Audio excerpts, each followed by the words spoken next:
1, 2, 3, swing it. Do you have an old sound tape or your favourite cassette tape that you want converted to CD or MP3 format? Do you need a demo CD, radio ad, a DJ or even a sound system for your wedding, birthday or special occasion? Then why not get in contact with KTR Records on 07931 152 448 or check out our website on www.ktrrecords.com.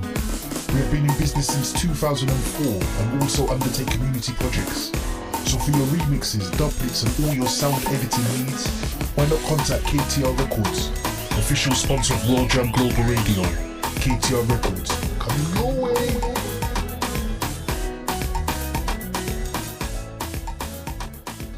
I was terrified about sharing the vulnerabilities of people with difficulties reading and spelling words.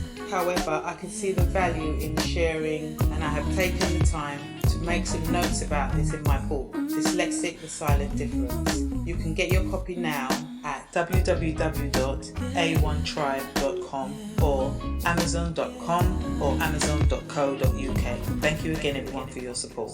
Do you like music like this? Great music all the time. Or like this? The music you love. Maybe this. Great music that makes you want to turn up the volume loud. Or life track like this. Especially where human life is concerned. Surely, sooner or later, people will realise that lives actually matter. Then you're in the right place.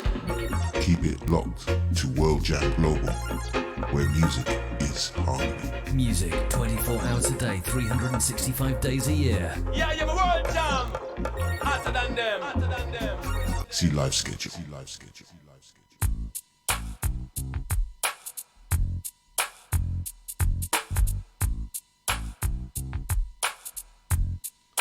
Stand by for another exhilarating Issues Today on World Jam Global Radio.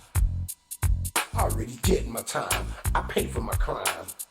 Please excuse me while I launch this stream live across the world. Already did my time. I paid for my crime. Already did my time. I paid for my crime.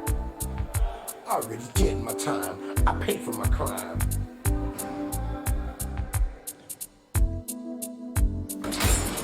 Back in the day, I didn't really care about the system. It was all about survival. It was do or die. I had too many rivals. I was too young and foolish to stay in school. I learned my lessons in the streets. There was not a man I couldn't beat. I was good with my hands and very quick on my feet. I was swimming in women. I had girls all over the street. I was getting money. Life was so sweet. Now things have changed. The whole game has been rearranged. I'm a changed man. Don't need no gun in my hand. It ain't about being no gangster. Life is too short to spend it all in jail. Trying to cope with this living hell. Already did my time. I paid for my crime. Already did my time. I paid for my crime. Already did my time. I paid for my crime. Already did my time. I paid for my crime.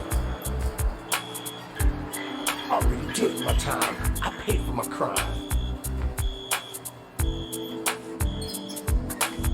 I was a drug dealer, sold more drugs than Superfly, but I never got high on my own supply. I'm not proud of what I had to do. That's why I'm telling my story to you and you. I had to repent. I must admit, I was doing all kind of stupid shit. Now sit back and think it over since I've gotten older. The life I used to live, I wouldn't do it again. I was young and dumb, my brain was so numb. I was a real Forrest Gump, but I was nobody's chump.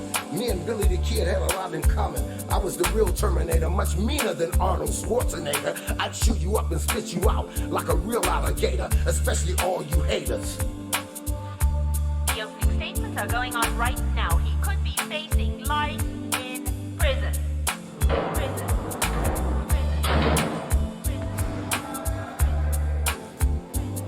Already did my time, paid for my crime. Already did my time. Already did my time, paid for my crime. Just want to thank each and everybody that's joined me so far. Pay for my crime, pay for my We are currently sharing this stream live across the world. crime. Already did my time, I paid for my crime. my time. I paid for my crime. I'm trying to get this felony off my back so I can get my life on track and have the right to vote and live like an ordinary citizen again. This is my message to all of my friends in the pen, statewide, worldwide. There was not a man I couldn't beat. I was good with my hands and very quick on my feet. I was swimming in women. I had girls all over the street. I was getting money. Life was so sweet. Now things have changed. The whole game has been rearranged. I'm a changed man. Don't need no gun in my hand. It ain't about being no gangster. Life is too short to spend it all in jail. Trying to cope with this living hell. Already did my time. I paid for my crime. Already did my time. I paid for my crime. Already did my time. I paid for my crime. Already did my time. I paid for my crime. Already did my time. I paid for my crime.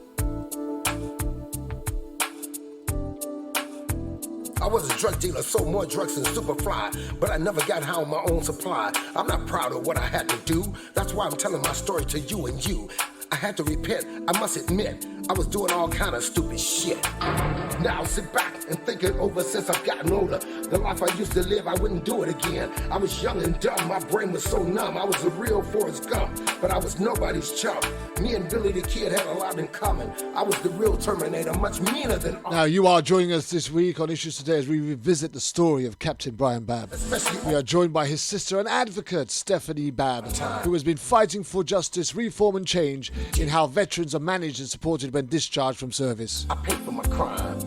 Already did. Trauma, PTSD and many other mental health related issues have been diagnosed in many servicemen either currently still serving or have served their country. It's bad enough being let down by your country, but to be killed by the country you once served requires some deep and meaningful discussions. Captain Brian Babb was a good man, a good father, and loved by his family. And on this show we examine how and why he died, killed by the very people he served, the country he loved, and one he would have gladly died for.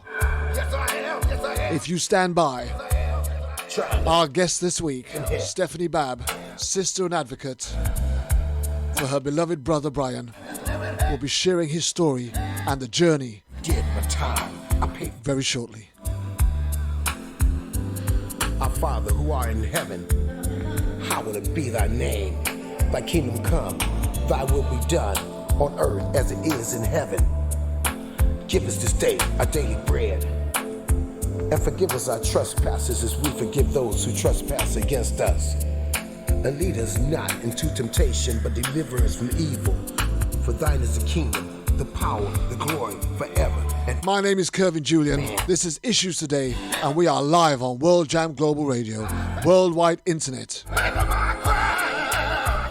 Specializing in police brutality, unlawful killing, wrongful convictions, and issues pertaining to our basic and civil human rights.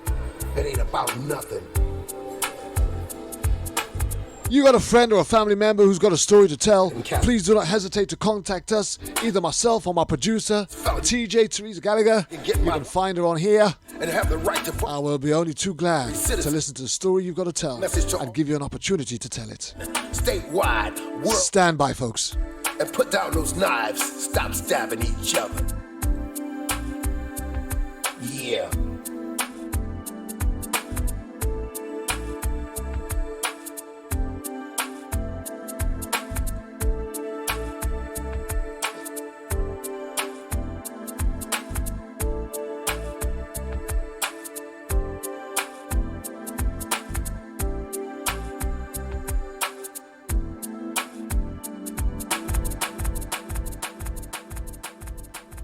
We are now going live, and first and foremost, I'd really love to introduce my producer, my sidekick. She writes shotgun with me. She does so much work behind the scenes to make all of this happen. I'm honoured to have her alongside. It's TJ Teresa Gallagher. Hi, TJ. Hi, boss. Thank you. That's okay. Thank you very much. The floor's all yours. How you doing? Well, You have big news, right? yeah, You have big news. I'm You going. gonna go to the House of Commons this week? Next week, huh? No. I'm going to the next week. I'm going to the Homeless World Cup in Cardiff. Ah, Yeah, I'm off to the Homeless World Cup in Cardiff to debate and discuss the miscarriage of justice and wrongful conviction with Hollywood actor Michael Sheen. And Kerry Jackson, the producer of Shreds, which was the podcast that was released earlier this year to commemorate or to raise awareness of the 30 years since that girl was murdered, right. and 30 years since those guys were innocently convicted and sentenced to life for a murder they did not commit. And then I'm at the House of Commons in October to face the Justice Committee Select to argue why. Can you believe that? How wonderful! Yeah, so we're going to be challenging why the police officers have not been charged, no criminal charges or prosecutions, Yeah. or convictions for the officers that have been found in like their corruption and false evidence giving. And we've talked about this of how are you gonna change it?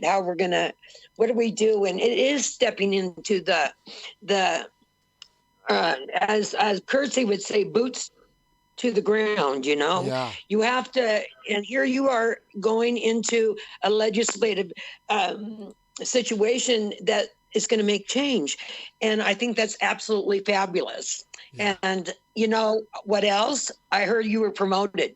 Yes. Ooh, you are terrible. Yeah, So, as operational logistics team lead. I mean, come on already, boss. yeah. Woo! You know, God, I can't help but give God the glory. The favor and the blessings that I've had over the years. I couldn't have done any of this. I'm not capable. I don't actually have the qualifications.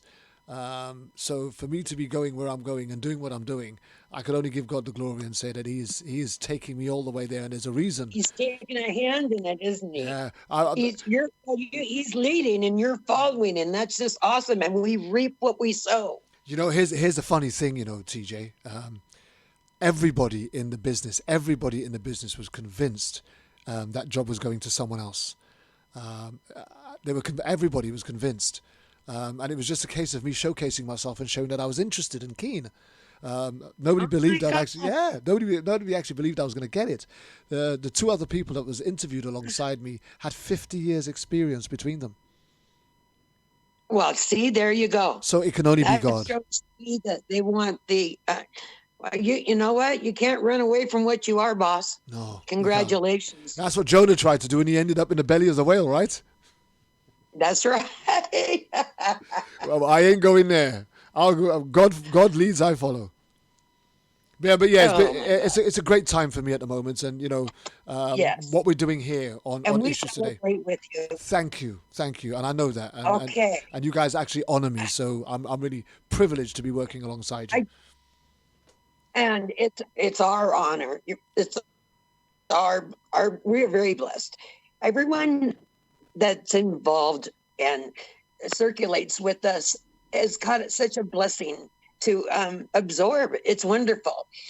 I'm going to go on to talk about a few people in our roundtable. Dee Martin, I haven't been able to get a hold of her. She's been sick. She had laryngitis. Finally, she went to the hospital, and they admitted her. She's here listening right now. She's listening to the show live. So she's home now. Yes, hi Dee. She's home now, and sadly, she gave me the news that her uncle had passed away on Monday, this past Monday, and so there's a lot of grieving. And for those that don't know, Dee Martin is the sister of Andre Gladden, the blind men can't see show that we did a few weeks ago, and also a new member, the latest addition to our roundtable team, a great advocate against police brutality, and a great spokesperson, and a welcome addition to our team also. Absolutely, and she is so grateful, even. Yeah. And it's I'm grateful, but she is so. as well as other members on our roundtable, like Patrick Lane, and I should say all of them, Jerry Summers, Curtsy, Yolanda McNair. And let us not forget to celebrate Jonathan Newton. Jonathan Newton, with all the great achievements that he's had, graduating as a law attorney and all these other things that are going on for him right now. It's fantastic. Yeah. And it's hard to get a hold of him because he is so busy. Yeah, that is true. So, but Scott Rushing is on our round table, and he also is he's fabulous. He's absolutely fabulous. And right now he is en route to Chico, California, to bring awareness and a gathering. It's Tyler's Angelversary for the second year. And so I know the pain is very hard for him, but he's gathering and he's going up to honor, and to also he gets to hook up with a journalist, and which is awesome because I had a wonderful journalist that followed Travis's case. So I was very excited to hear that with him. And he's taking care of business is what he's doing. So he won't be here today. Okay. And Patrick Flame, he's busy too. And so it's just kind of like an open roundtable Saturday. If they want to join in, you'll know. Well, that's it. Okay. We have actually given permission for our roundtable team members to get on board on any show because of their knowledge, their experience, their passion, and their commitment. Right. In challenging this horrendous thing that we see these families experiencing on a day-to-day basis of police brutality and unlawful killing. I depend on them. Absolutely, we I do. I depend on them and their knowledge. And if any of them actually are here and they're listening and they hear something that they want to, we just bring them straight into the call and they can come straight into the interview, and I'm happy to do that. That's what's wonderful about this platform that you present. Amen. Anyhow, so where are we now then, TJ? What any news, or who have we got next week on the show? Next week we have Christine Bench. And she is an exoneree, a wrongful conviction, if I'm correct.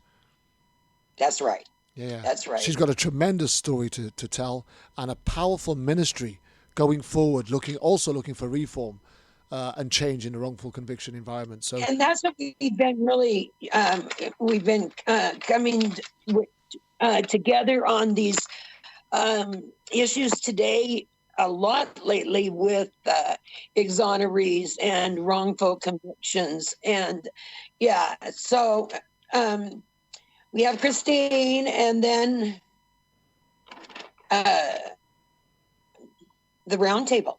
And of course, we'll go into further with that.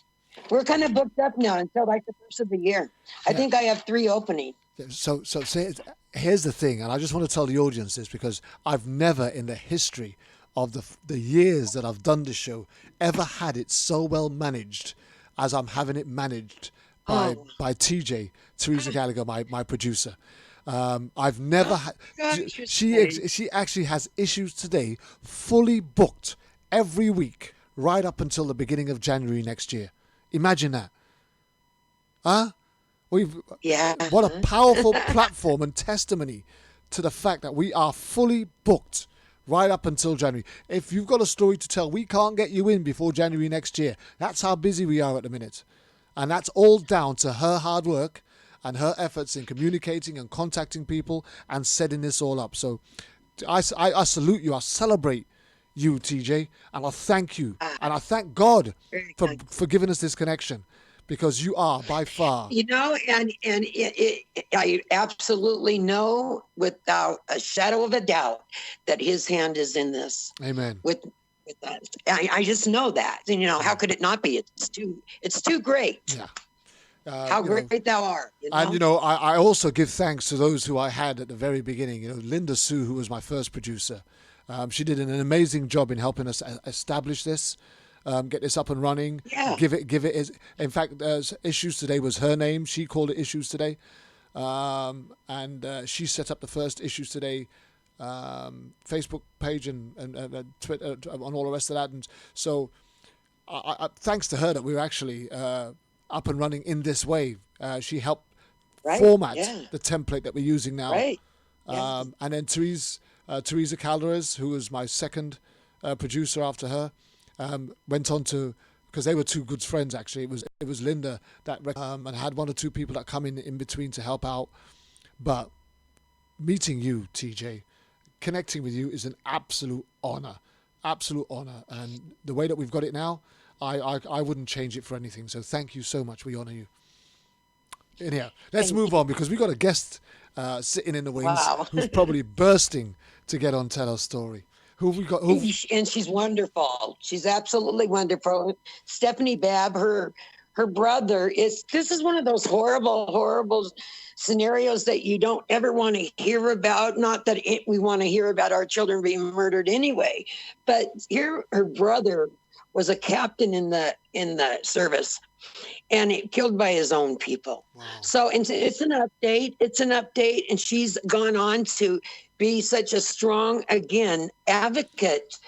Do you know that she's probably going to tell us herself, but do you know that she was the one that introduced Andre Gladden's team to their legal? Yeah. Right. So anyhow, she'll probably tell us more about that herself. So let's, without any further ado, let us welcome our guest and our today's speaker, Stephanie Babb. Absolutely. How are we doing, Stephanie? Hi, I'm good. Good to hear you guys. Thank you so much for having me on the show. Well, I remember I was looking at it, and I remember the show specifically, and we did it in October last year. Was when we interviewed you then about Captain Brian Babb, and I can remember some of the cold-hearted facts in looking at the way that he was executed, and some of the allegations that was made in order to try and for them to justify the kill.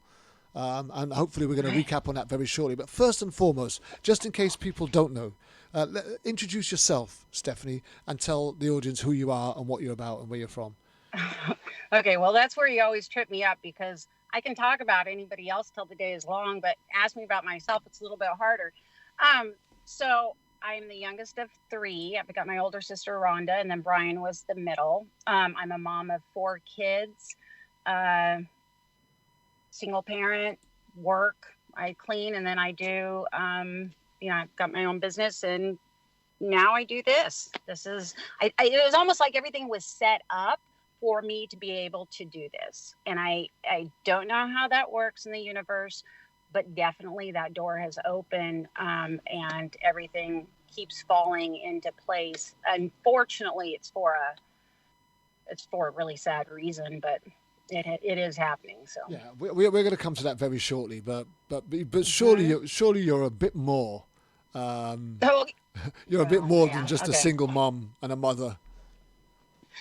Horses. I'm into horses. My youngest daughter, she's 15. In fact, she's up doing a timer. She's being a timer. She's standing in for me right now as a timer at a obstacle course for horses. It's a trail course. It's kind of cool. And I like to spend most of my time with my kids. They're kind of cool people. And, I don't know. That's about as far as I've got. I don't know what else to say about myself. I grew up here in Eugene, Oregon. My family's been here from Eugene for generations. And, I've got a background in social work. Did that for a long time, so that's all added to what I do now. And I guess unless you have got a specific question for me, I don't know what else to say. So Okay. And being from Eugene, Oregon, Stephanie, from Eugene, Oregon is wonderful. I loved Eugene by growing up in Lake Oswego. It was a college town. And, we'd always, go down there and party or go to the coast. Yeah. So what a fabulous place to be able to be raised. Yes, it's gorgeous here. It's got just about everything you would ever want to have. And it's also kind of just another too many people. It's actually a home of Nike. So when the Kaepernick thing came on, and then it was about veterans and my brother and all that stuff, I was shocked that they didn't look right in their own backyard to see what was going on. But right. yeah, so that was something. You know, you mentioned, Stephanie, that everything just kind of worked towards you doing this. But do you think had what happened to your brother Brian had not happened, that you'd have still fallen into this? Not in this specific genre, not at all. I like I said, I did social work for around 12 years, and after my divorce, I started cleaning, and it works for me because it gives me an open schedule and to spend more time with my kids and, do our horses. That's what we do.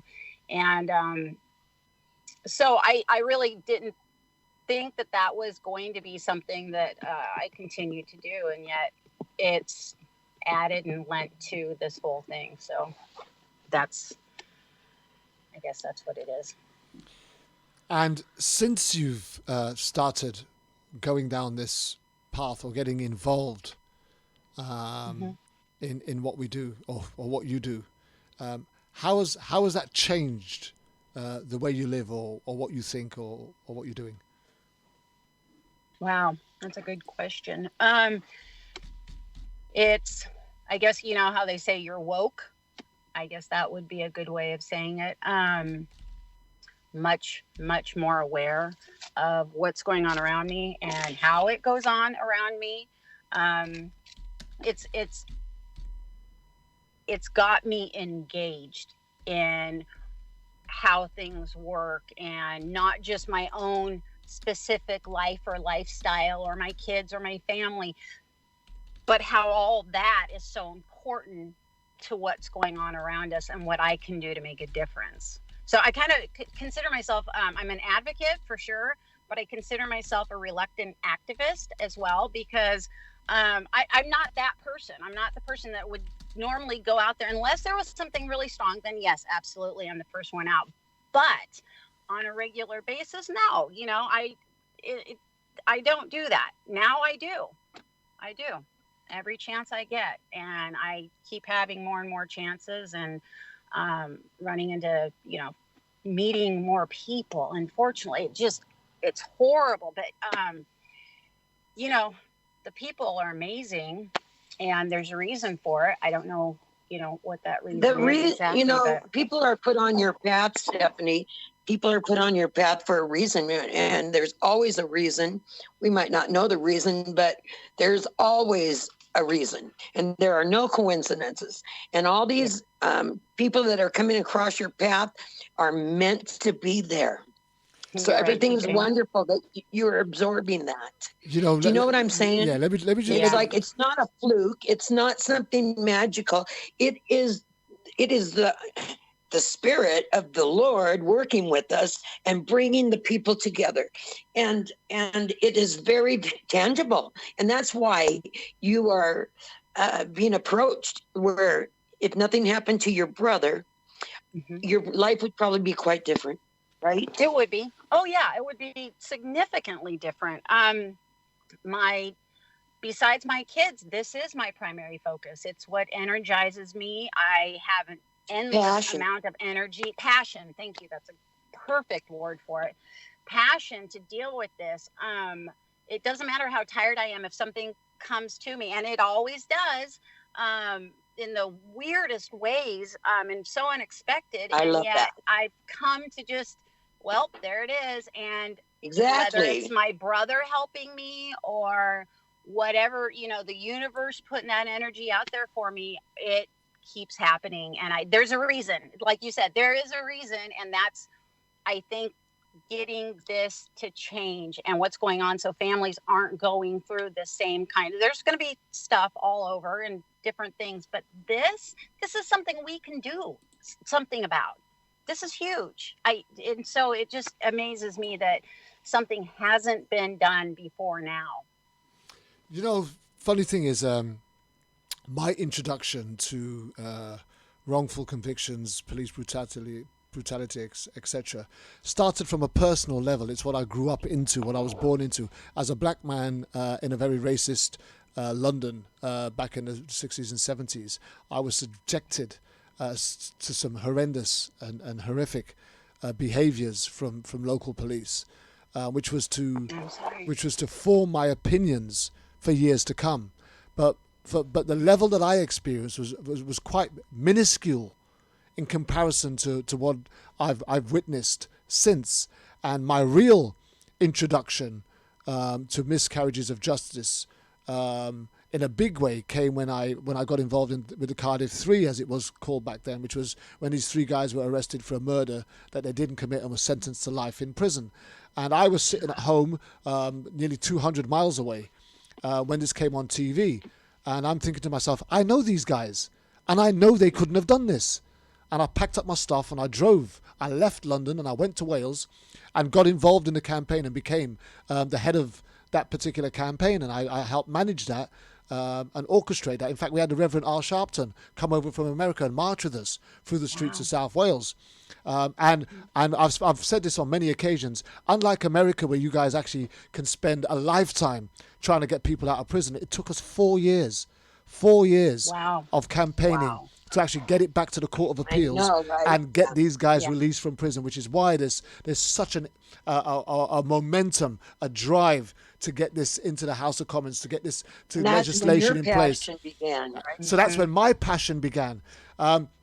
When I first formatted this show 5 years ago, my plan wasn't to do a wrongful conviction police brutality show. It was meant to be featuring all different things from all different parts of the world, whatever it might be.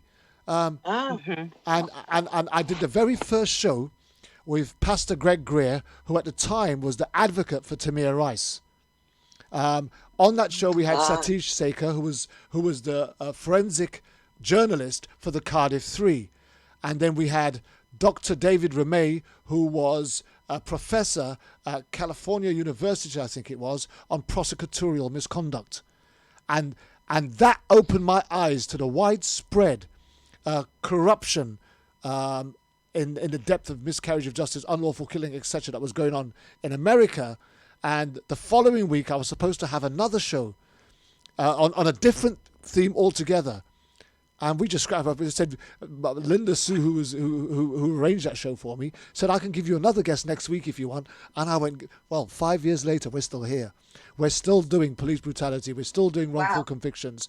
We're still doing unlawful killing. We're still doing issues that relate to our basic and civil human rights. We're still fighting this fight. And I've found it very difficult to try and do anything else in that time because the issue is so vast. And I'm so passionately connected to it. It is, yeah. You know, so I could understand how this, you know, when you got involved because of Brian, it might have been because of Brian, but all of a sudden it opens your whole world to a whole new world. And one that you feel compelled to get involved with because it's just so wrong. Yeah. And yeah, you're right, There's Stephanie. no choice, yeah. We can do this.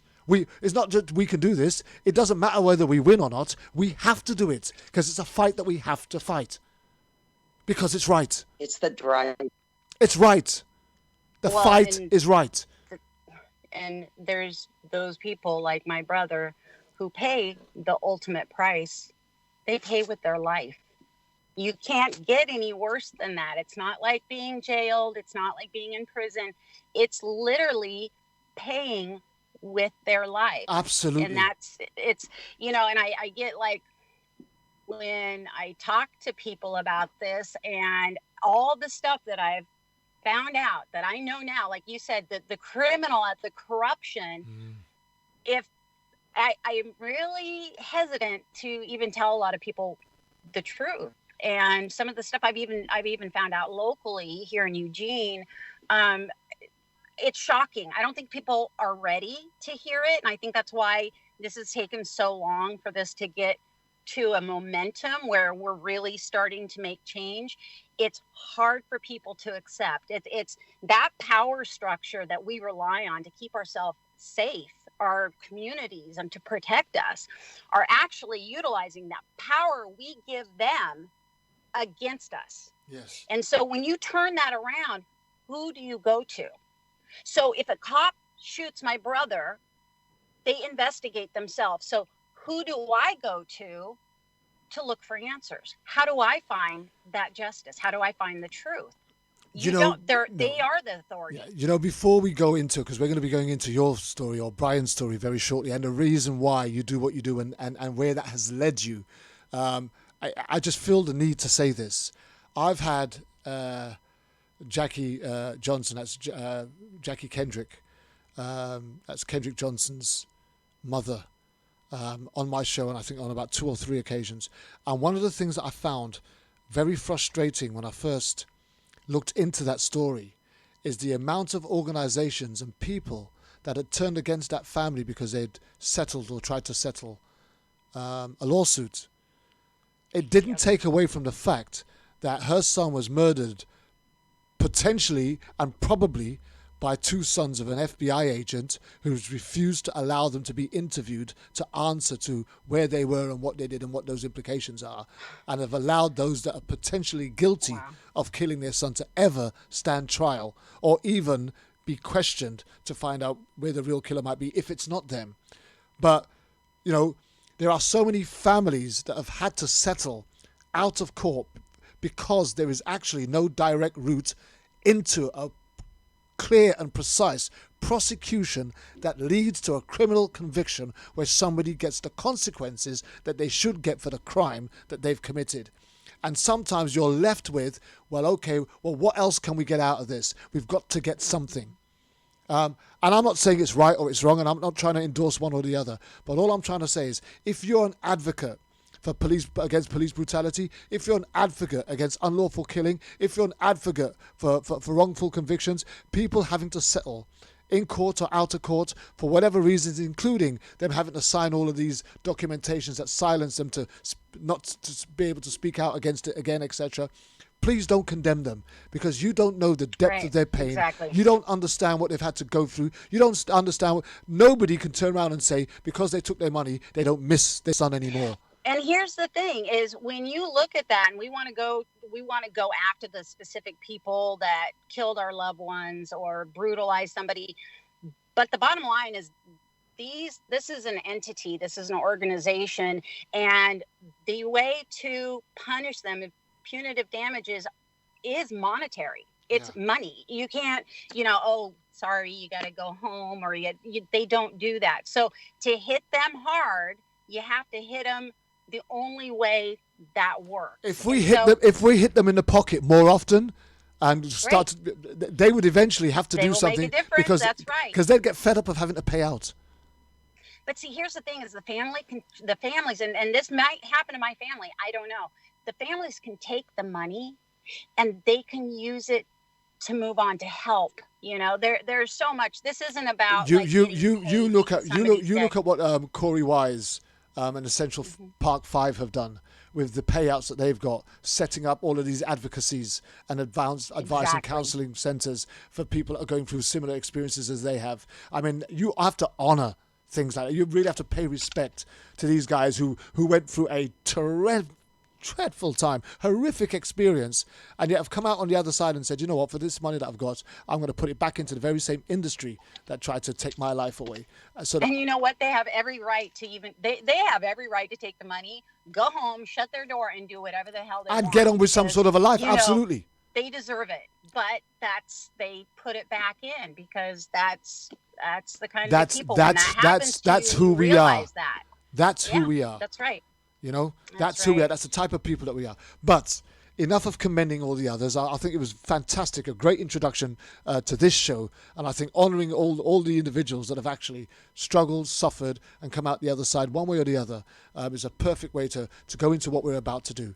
I want to recap a little bit. Tell us a bit about Brian, because today's story is about Brian Babb, Captain Brian Babb. A serviceman who went out and fought for his country, served, I think it was 2 tours he served out in Iraq. Right. One tour in Afghanistan. And right. So, he went to Katrina. He was in the National Guard, and he was a captain. He had his degree in political science.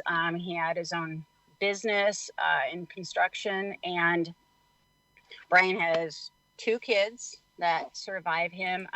Kaylee is graduating from college this year, and Connor, who's 19, he graduated high school. So Kaylee had just started when he was killed, had just started college, and so now they're going through this huge period of time in their lives that's so transformative and without their father. But Brian's the kind of guy that if you met him, you would remember him because he was engaging. Brian was funny.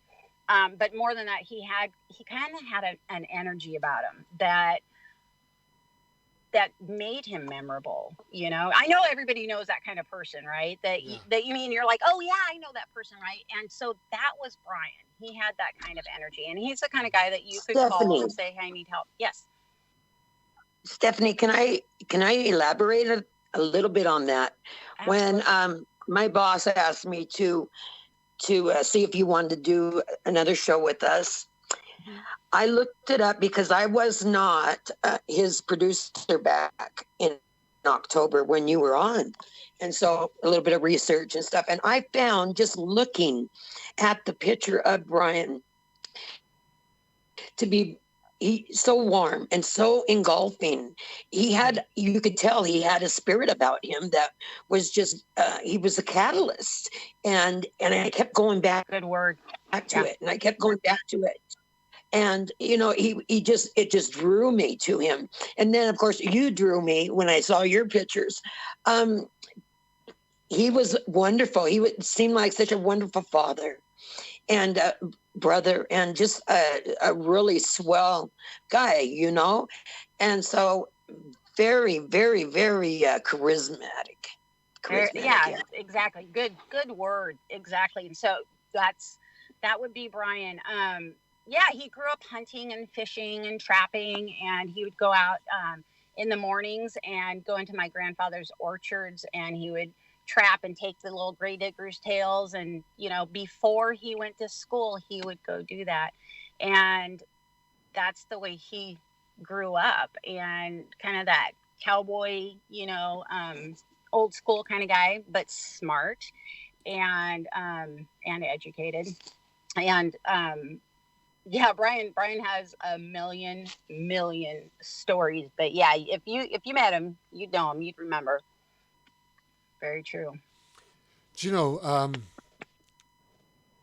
I remember doing this piece with you, and again, we said at the very beginning that we have been inundated with mental health related issues concerning officers who are totally inexperienced and untrained to deal with somebody they encounter that is affected by mental health or bad mental health. And my problem is that when they are confronted with somebody who has a mental health related issue, they are treating them as a criminal when the person is actually unwell. And it's like, is it any different to going into somebody's home and seeing them with a broken foot and then just shooting them? Because it doesn't exactly actually matter what their action is. The bottom line is, if you are unwell, I mean, for example, let's just say it was against the law to lean on you walk past a millionaire's Rolls Royce and you leaned on it because you've got a broken foot and you've scratched the surface. The millionaire might find a criminal offence that you've scratched their car or you've dirtied their car as you've lent on it but the fact that you had the broken foot. And I think in modern society, we are so focused on what people do as opposed to why they do it. The punishment just never seems to fit the crime. And if we started to understand why people were doing what they were doing, we'd have a better chance of helping them get through whatever it is that they're going through. And when you've got somebody who's got a mental health related issue, you have to treat them as unwell because they are unwell. And so therefore, the perimeters, the boundaries in which you are now encountering them has to shift. You can't go to them like they're a criminal, like they're a thug, like they're somebody that who's in their right mind, in total knowledge of what they're doing. Because that individual has less control over what they're doing because of their current state of mental health. But if law enforcement are not going to be trained in order for them to be able to know how to handle this differently when they approach it, we're going to continue to have people dying on the streets of America until we find a way to put a stop to this. Well, I'm going to go a step further and say that I had Alex Gardner, our then district attorney. I have him on record saying that the reason that they approached and responded to my brother in such a way was because he was a veteran. And this is just crazy. But they were responding to a well check call from his VA therapist. So not only did they know he was a veteran, they knew that he was on 100% disability for PTSD and TBI, which is post-traumatic stress disorder and traumatic brain injury. And so when they went in, they knew. Not only did they know, Stephanie, not only did they know, but when they went in, they also knew that his therapist was on the phone to him, trying to calm him down. Correct. So yes, they were fully aware that the situation was, at that precise moment in time, was not escalating. Right. Right? It wasn't. And he had taken a gun out earlier, and he told her that. Well, she had relayed the information, and just to finish the story, because there's a lot of misinformation out there, or not the full story. And he was saying how he just needed to hear the gunshot go off. And we know now that is really typical of somebody with PTSD. Yeah. Is they want to recreate that environment, the sound, because it's the only thing that makes them feel. You kind of get numbed out. And especially when they come back, that's why a lot of people want to go back into combat as well. But she had told him to put it in his truck, so he had put it away, locked it up, that kind of thing. So that had happened earlier, but she had used that to emphasize, hey, you know what, I'm a little worried about this guy, and so could you just check on him? And that's when they, and like you said, she was on the phone with him. And as she realized that this was escalating out of her control, you can hear her in the 911 call getting more distraught and getting shut down to the point where, they had a shift change with the 911 operators at that point in time. And so you can hear when one operator leaves and the other one goes on, and when the second person came on, she's just like, we've got this, you have to go now. And Becky Higgins was Brian's VA therapist, said I could go there, I could, I'm still on the phone with them, I still got a connection through, and they're like, we have this man. Here's the thing, before you carry on, Steph. Mm-hmm. Here's the first mistake that was made. The first mistake that was made was the person that was on the call with the therapist should have stayed on the call. The person that was coming in was totally unfamiliar to what was going on right then, and had no rapport with the situation.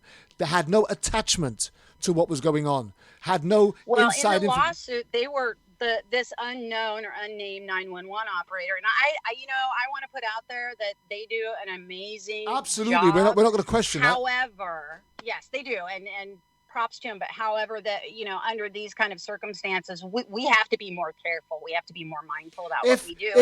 Hold on, sorry, Steph. If you had somebody that was about to commit suicide, and you had somebody who was trying to talk them down, and their shift was ending, and that person had just gained some confidence, that person had just started to create a rapport, a relationship, there was a communication thing going on, a to-ing and fro-ing going on, would you ask Steph, would you ask that person to get off their seat because somebody else is going to start their shift now? Yeah, right. You wouldn't. Exactly. No, you wouldn't. Well, and so here to clarify, the 911 operator, they were only talking to Becky Higgins at that point. So she had an open line. They wanted her to hang up so they could call him. And, his phone, he'd set his phone down. She could still hear him. He'd pick it up and talk to her again. They had this ongoing conversation. Becky had used another phone to call 911. So 911 wanted her to hang up so they could call Brian. Well, Brian didn't want to talk to him. At that point, the police were already there. And he's like, wait a minute, what the fuck are you guys doing? And then it just went from there. But and you know what? I want to point out something about mental illness. That just calling that, it's emotional distress. Okay. It's acute emotional distress. And here's the thing is we have this idea of what it looks like. That person may be crazy, or you can see this kind of outward thing. My own experience, having worked in the field as well, and then knowing personally, is the people who look almost the most put together at times can have some of the biggest problems. You won't see them a lot, but we don't know what that looks like. And the other part is people with mental illness. It's an illness, and so it's not fun. It's not cut and dry. It's not black and white. It's not really clear. Usually, if you're dealing with somebody and there's, anxiety, and you kind of, you're not getting along, that kind of thing, that there's an underlying problem there. And that's what mental illness looks like. And nobody wants to deal with it because it's not easy. It's not easy to define or identify or treat. So there's all that goes into it. But that's exactly why we need to take that part of it away from the police. And I've mentioned this on several occasions. Here in the UK, we have a crisis response team, and so therefore, if somebody is deemed to have a severe mental health related issue, or they are in a mental health crisis, the crisis team are sent in first. If the crisis team cannot bring about a calmness, if they cannot bring about a resolution, only then, and it's still with the support of the crisis team, are the police brought in. So the police get a call. Well, you just said it right there. They get sent in first, right? So they can deal with it. It's like being a negotiator. Now, here's the deal in the United States is so many of our cities have these programs. In Portland, you have Project Response. Here you have Cahoots. They're not given the access to respond to these individuals who need it the most desperately. They can come up with all kinds of reasons, but that is where my work is. My work is trying to change that. So we have first responders that are crisis managers that go in and can negotiate the situation in a mindful manner. We were talking about your involvement with Andre Gladden and Dee Martin in particular, right, yes. and there's a very similar comparison, in as much as, and I want to ask you a very similar question to what I asked Dee when I interviewed her about Andre. You see, because for me, you had this issue where Andre had already been taken to a mental health unit. He'd already been taken there. Whether he had signed out or left, that no longer becomes the issue. But he's arrived on this guy's doorstep, and he's asking for help, and he is in a state of mental health crisis because he's still convinced that somebody's trying to kill him. Yeah. Right. And that's his fear. That's where he's at. And this guy in the house is uncomfortable with it, but never gives the impression that Andre is a threat to him. Exactly. Right. So my question, and to you again, is the therapist has contacted the police and they've said this guy is in a state of crisis. He's having a bit of a problem right now. We need you to just go and check on him. But my question has to be, what was the communication given to those officers, right, when they left or they engaged, took on that call, that response to go to where Brian was? And secondly, what was their mental attitude as they approached it? Because if they were approaching it like they were on their way to go and deal with a villain, they would have already hyped themselves up for a confrontational situation. They were already told that he was a veteran, that he had access to guns. He had a safe in his living room. Of course he did. So yeah, they were already there. Oh, I just lost my train of thought. But because there's so many layers to this, that's just crazy. One of the things about the crisis response teams, here's the thing, is the reason we don't access it, there's a couple of reasons. And then when you said that they were coming, what was their mind frame? The frame of mind is basically just power over. it's control, it's time management. It's what they're taught. They're taught to take control of the situation. That's why they demand compliance, so they can take over. Because if they're called, 9 times out of 10, there's a situation that's out of control. So their whole job is to take control, but that's not what we need. So we do have these programs, and we are not utilizing them in our communities. I feel primarily because it is a money issue. So when cops go out, they have a quota, they have a job to fill. And so, how you measure that? Well, they measure it by how many arrests and that kind of thing. So like the Memphis model that has been going on for 20 years, it's just amazing. It just blows my mind that something so simple that works so well for so long is a proven thing, that more people are just now starting to ask, oh, hey, is there something different we could do? But you know what? It's those repeat people that keep getting arrested that are making money, paying for probation, getting arrested. I mean, it costs money every time you have an interaction with a cop, whether you get stopped by, for speeding or anything else. That's revenue. It comes down to a large part of it. It's just money. So they have their team. They have this military team to go out there and basically collect funds. I mean, that's a really simplistic way of putting it. But why? If that's not the case, why aren't they doing something that works? That doesn't even cost as much. Let me say this, Stephanie, because I don't know how much more simpler we could make it as a society or a community, or a nation, even a world, right? Let me give you a small, so in my work, so TJ's, you've heard TJ mention I've just been promoted, etc. Forget my promotion for a minute, but within the working environment where I'm at, we have investigative procedures for accidents. So we have a very stringent accident reporting policy in our workplace. Because it's such a busy place, accidents happen, and people can often, well, not often, but people can lose their life. At the very worst, there are several injuries, sometimes up to maybe 20 to 30 a year, with nearly 300 near misses, which we consider to be almost accidents, potential accidents. But our accident investigation procedure is quite simple, right? Have you ever heard the word used, SOP? Significant other person, is that right? Or it's standard operating procedure. Oh, right. So our first port of call when we investigate any issue is, was the individual following standard operating procedure? In other words, protocol.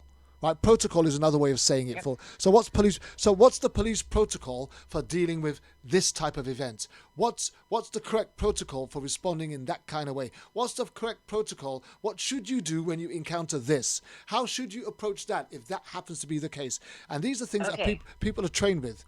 And we have written, documented SOPs, and people are trained and signed off on these SOPs. In other words, before you can go and do the job, you need to understand the SOP. Now, when an accident occurs, the first thing that we go back to is that very same SOP.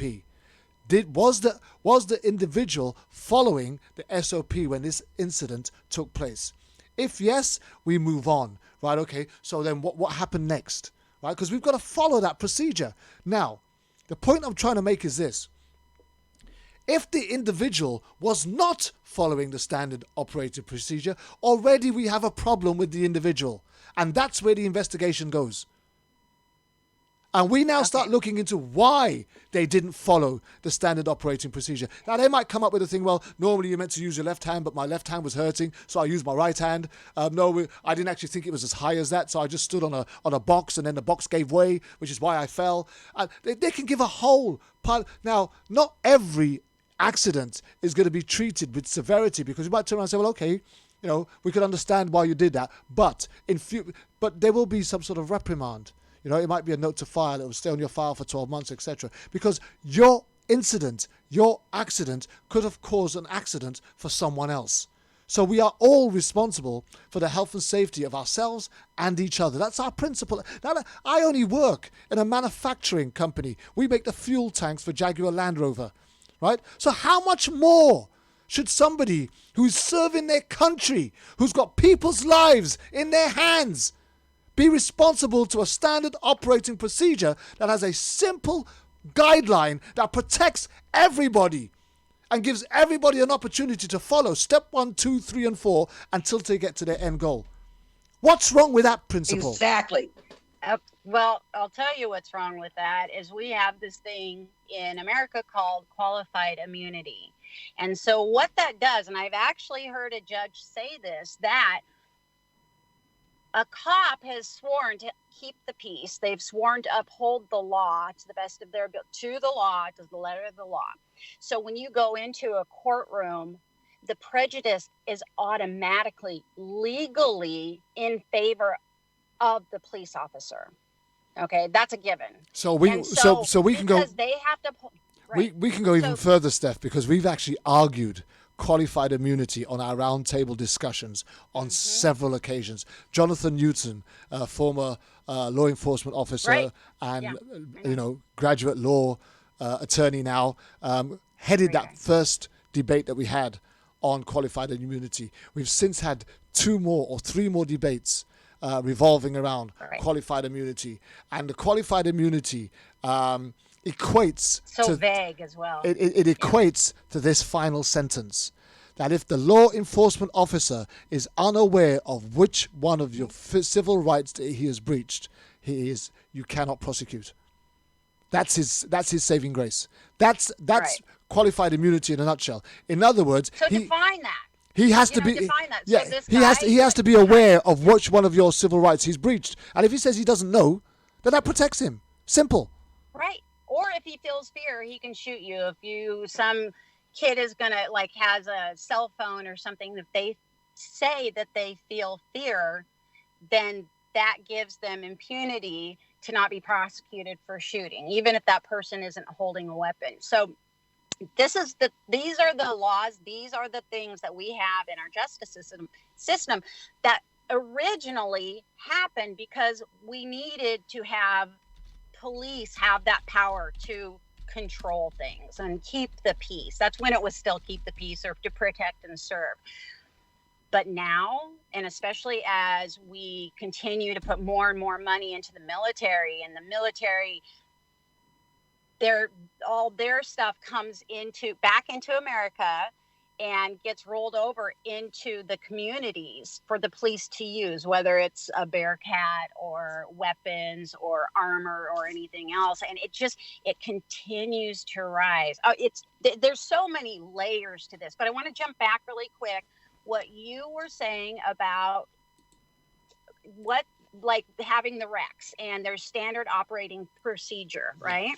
So, see, you don't have to reinvent the wheel. This is simple. This is really simple. It's just a matter of doing it, right? So let's look at something here. We talk about, having, I talk about a task force, a specialized task force to deal with somebody in an acute emotional distress in a crisis. And where am I going to go with this? Hold on. And we have the cops, they have extra training, they can do that, they don't utilize it. But in the 80s, there were more cops killed on domestic violence calls than all other calls combined. So you know what they did? They put together a specialized task force that is so absolutely down to the letter on SOP, exactly what you're saying. It's very clear, and they have specific people to respond to these calls. It's not because women are getting beat or men are getting beat or anything else. It's because the cops kept getting killed, right? Because it's a volatile situation. So they come up with a task force for that. So what about our veterans? What about the people who are getting overlooked? Why can't we do that for them? Because it works. It really works. And that doesn't work inside our justice system. It's a systemic problem about how we utilize our resources and the lack of, oh my gosh, okay, I'm going on about that. But what I'm trying to say is it's a simple solution. And it's exactly what you just said. It's a simple solution. So the more we keep bringing this up, the more awareness we have. And unfortunately, every time this happens, and, whether it's, Dee with Andre, his family, coming forward and saying something and being heard, the wheels are slowly turning. I mean, Brian's been gone now for 4.5 years. And I knew at the time, my dad was kind of wise this way. I thought, everything felt so in the moment, and I was doing so many, rallies and interviews and everything I could think of. Brian was killed March 30th. So his birthday was May 12th, and it was Mother's Day. So, hey, we got the family together and we got everybody down at the courthouse, and we had a rally. We had guest speakers. We had a huge deal. So every time there was something, we stepped forward and did something to make sure that it was noticed. And so now, here's the thing. So now it's 4.5 years later. I just found out last week we actually have a trial date. And it's not as easy as what I thought it was. I thought, well, if I was lucky enough to get an attorney, then they file, then we can sue. And then in our lawsuit, we can demand that there's certain protocols or procedures that can be, changed and that kind of thing. And it is so much more complicated than that. It doesn't have to be, but it is, because you've got an entity that doesn't want to change, and they don't want to change because they're in power. So we have to change that level of power. We need to take it back is what we need to do. So we have we go and it's a huge thing about, I won't go into the whole process, the legal aspect of it, but you don't just get it heard by one judge. You don't just write up something and say, we're going to sue them, they're going to come back, then we get a trial, or they're going to settle. It doesn't work like that. You actually have a judge who decides whether you get to move forward. So,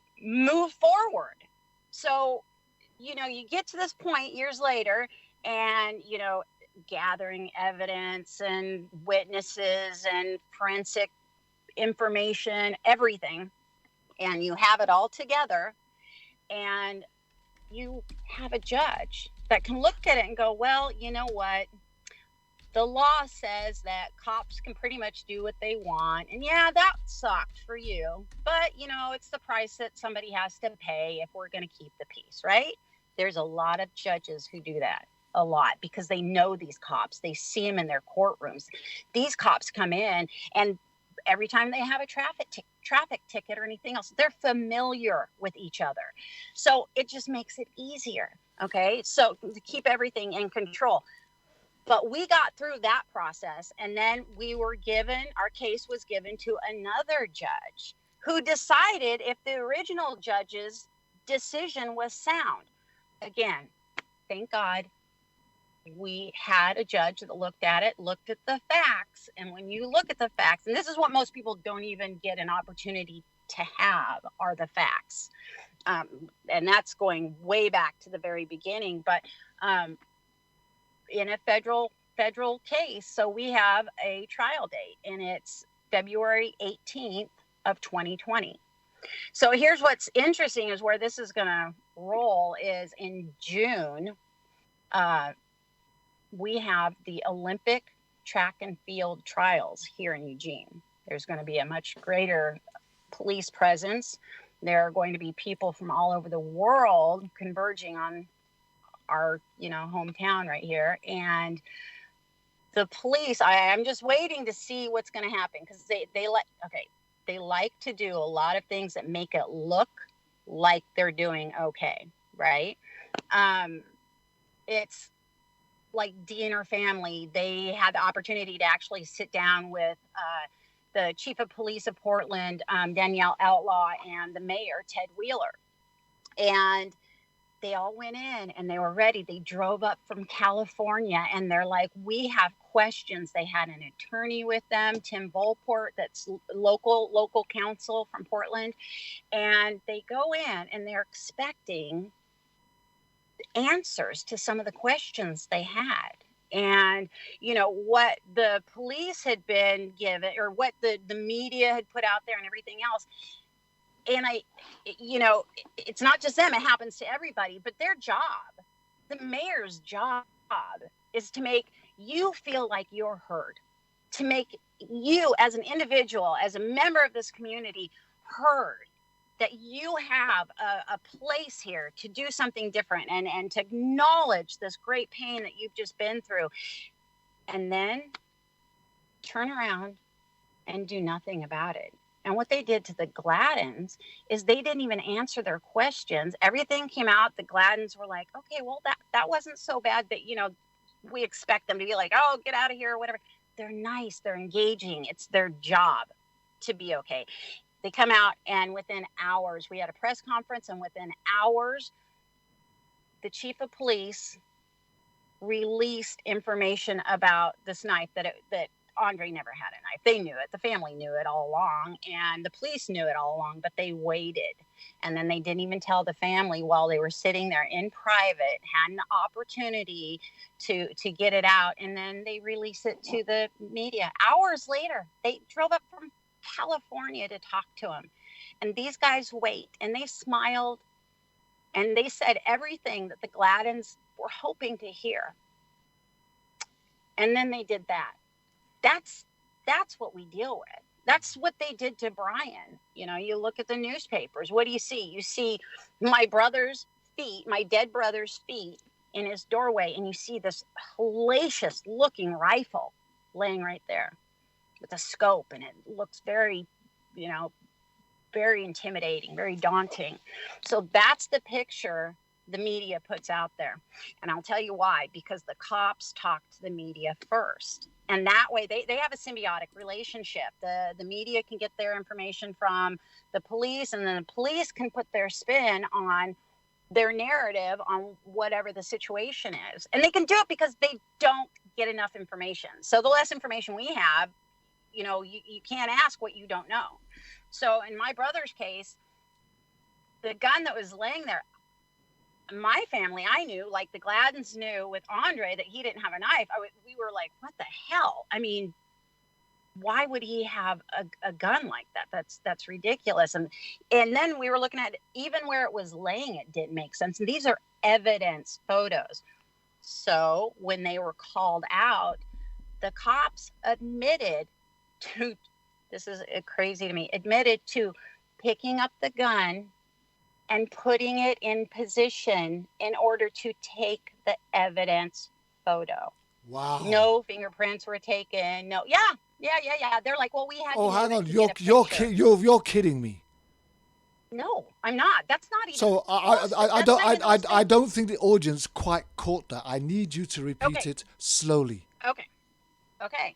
But that's not even the shocking thing here, as you well know. I mean, anybody who hasn't heard or not familiar with the situation, the timeline in and of itself is unreal. So I'm going to go over that, and then I'm going to go back over the gun thing. What I just said is, so from the time that the well check call for my brother's veterans therapist was called to the police, to the time that my brother lay dead in his doorway with a full SWAT team, snipers on his roof, and a bear cat in his front yard, was 45 minutes. They were not looking to talk or negotiate. It was shift change. I don't know what was in their head. They were done. I know that the guy who shot him, the policeman, Will Stutzman, he was getting off shift, and he had just been through training for the SWAT team and decided, well, this is a good opportunity for me to get some experience. And so he drove to my brother's place. I was like, okay, I'll get in the Bearcat. That's an armored vehicle. For people who don't know, that's an armored vehicle. And oh my God, this is so crazy to me. And so you have snipers on his neighbor's roof, and he was in a panhandle lot. Right. So the neighbors, the neighbors were friends of his. That's how we even found out, where the neighbors called my family and said, my Aunt Marlis, and said, your nephew, there's cops here. What's going on? This all happened so quickly. And my Aunt Marlis called me, and we knew something had gone on. But so they had snipers pointed at my brother. My brother had kept coming to and from the door, kept saying, get the fuck off my property. He had every right to. My brother had more knowledge, more experience, and more control over that situation than those cops did. And he knew what his rights were. He was a captain. He served. He knew. And so he's saying, leave me alone. Just give me space. And instead, they came at him.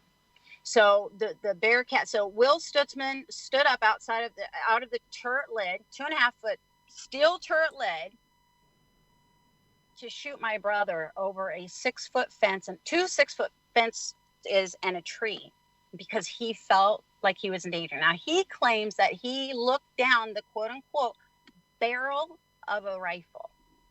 So here's the thing.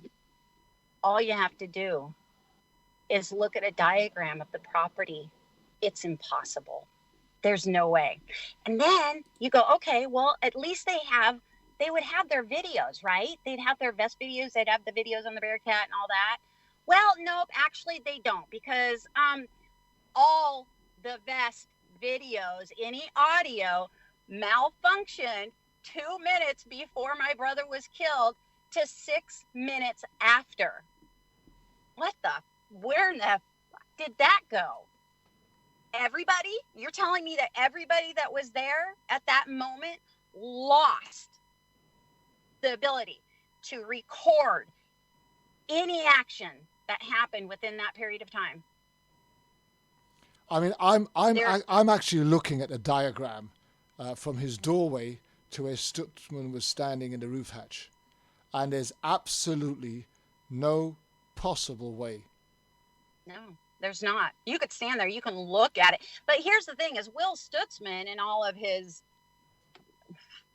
whatever, said that he did not know that 2.5-foot steel turret lid he was standing behind with sunglasses on. And the only reason we have that photo evidence is because the neighbors the police went and told them, go in your houses. This is dangerous. Well, if it's so dangerous, why are they still in their houses, right? Don't take pictures, stay away from the windows. It's going to be a big deal. And my brother's neighbors are like, screw you guys. This is wrong. This is wrong. Everything about this is wrong right now. So they took pictures. Well, guess what? You know what? It's standard operating procedure to go and interview neighbors. Well, the cops did do that kind of sort of after the fact, after I went and talked to him. And there were neighbors who had something to say that felt something else was going on. And the cops, when they talked to him, they're like, oh, yeah, nope, didn't hear, say anything, nothing. They dismissed them. And everybody that was there knew that that wasn't the situation. But Will Stutzman is quoted as saying he didn't know if that turret lid was bulletproof. So he felt like he was in danger for his life because my brother was holding a rifle pointed at him. So actually, you know what? I'm going to take that back because there was one video and it was the Bearcat, and all you can see is the fence, and you can see barely the top of my brother's head, and there's nothing there. Like there's no way. I mean, even the way that the gun fell. So I'll repeat that again, is the picture you see, my brother, his legs laying dead in his doorway, where he'd come repeatedly, said, get off my property. He's laying there, and in front of him is a very intimidating black rifle with a scope on a like a tripod. It's used for long range hunting, right? It wouldn't even make sense that he would grab that. It doesn't even, nothing about this makes sense. Oh, and there's even more. Okay. So there's that picture. Well, that, boy, people look at that and go, well, if he had a gun, by God, you know, they had every right to shoot him. But wait a minute. What if he didn't have a gun? Oh, and even more, what if the cops put that gun there? Then people kind of scratch their heads and go, well, no, that doesn't sound right. I wouldn't do that. But we have a cop actually saying that they moved that rifle to where it was to take the evidence photo. I'm actually looking at the photograph now, and it's the still image captured from the Bearcat video footage shows the approximate view officers had from the vehicle's front seat as Babb stood in the doorway. And there's absolutely no way. I know. You're right. There's no way. And so... Is that picture from their dash cam? Yeah, I believe so. And so here's the thing is then you have the snipers that are less than probably 100, 150 feet away from the front door, my brother's front door with the, you know, snipers, you know how they have to have a really clear visual. Both of them claim they didn't see anything. They don't remember. They didn't have a good line of sight to Brian at that time. So they can't really say what happened. Who really? That works. Apparently that's worked for all this time. That has worked for those people. And to top it off, there was a cop, and see, they don't expect you to look into this. They don't expect you to go to talk to neighbors. They don't expect you to go, wait a minute, because you're grieving. You're in shock. All of a sudden, you know, my brother was there and the next day he's gone. And everybody, the community, we're all in shock. And they get to move on. Oh, yep, bad day at the office today. But they're not having to deal with the fallout. Well, they made a mistake when they shot my brother. Because it didn't immobilize me. It lit a fire under my ass to make sure that the truth comes out in a court of law with a jury of our peers to decide for themselves with all the information available, and that was there. So they even have a cop that went in the back of my brother's house and was in alone for 6 minutes with no video, vest cam footage or anything. So he had every opportunity to grab that gun out of my brother's safe, which they knew was in there because my brother's roommate had come out. My brother's roommate, Jim, came out of the house, went, yep, Brian's real upset, guys. You know, you might want to back off or whatever he said. Yep, Brian's really upset. And so, yep, there's a safe in there. They knew the safe was open. That's not normal. It was a big thing.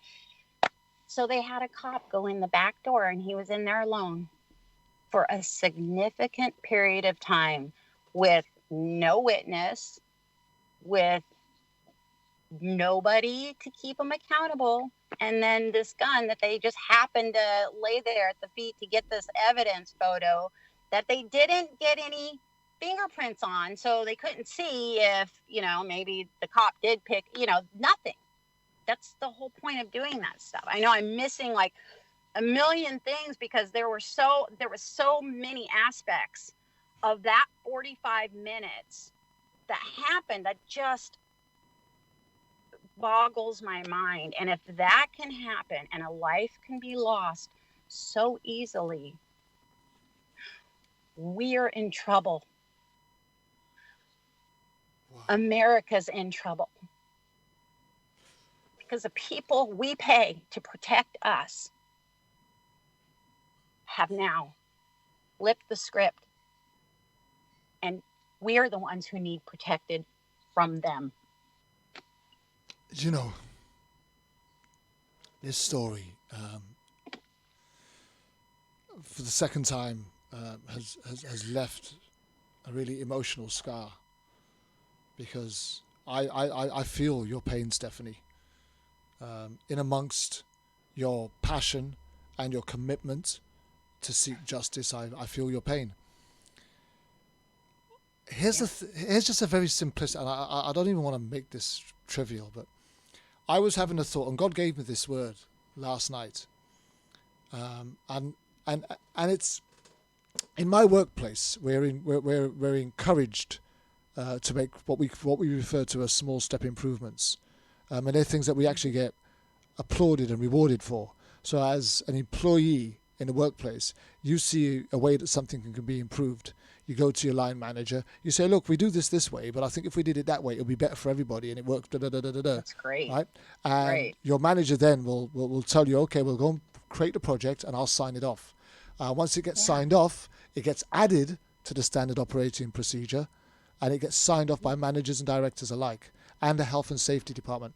Now, in doing so, last night, God gave me this word, and it's called PEP. P-E-P, right? And when he gave it to me, it was so profound, right, that it's something that you could utilize in any environment or industry. PEP stands for P. Is it possible? In other words, can you do it? Can it be done? E is ethical, right? Does it make sense? Can it work? And P, is it practical? Will it work? Right. Right? And if you did some sort of a on-the-go risk assessment to every situation, and if we can do these things in the workplace that doesn't require you to have the responsibility of somebody else's life on your hands, how much more should we actually? But see, therein lies the problem. Something like that actually works. So you improve the work environment, you increase output and Productivity. morale, and everything is productivity, correct?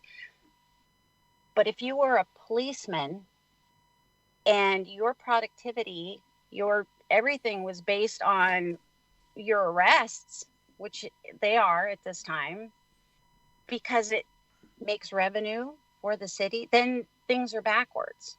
Then there is no PEP for them. They don't care. This is about power, not practicality, and not, they're not looking in that viewfinder. They don't see that. That's not what they're taught. It's a mentality. It's a gang mentality that it's us, them against us.